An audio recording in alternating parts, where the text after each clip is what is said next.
Hi అండి, నేను మీ కీర్తిని. Welcome to వంటబడి.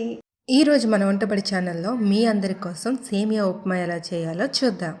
సేమియా ఉప్మా ఇష్టపడని వారు ఎవ్వరూ ఉండరు.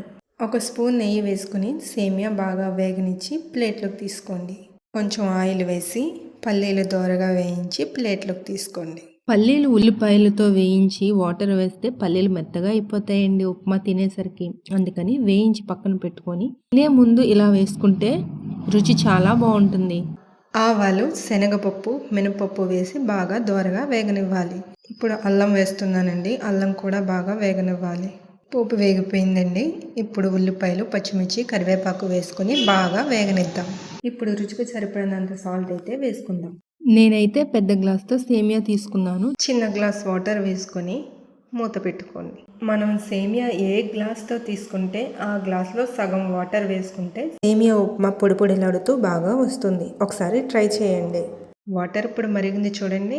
ఇప్పుడు ఇందులో సేమియా వేసి బాగా కలిపి మూత పెట్టండి.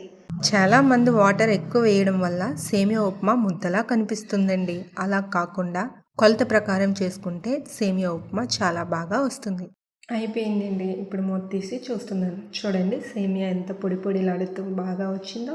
ఇప్పుడు కొంచెం కొత్తిమీర వేసుకొని ఒకసారి అటు ఇటు కలుపుకొని ప్లేట్లో అయితే వేసేసుకుందాం.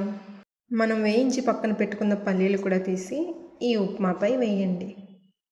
ఇప్పుడు తిని రుచి ఎలా ఉందో చెప్పండి. ఒకసారి ఇలా చేసుకొని తినండి.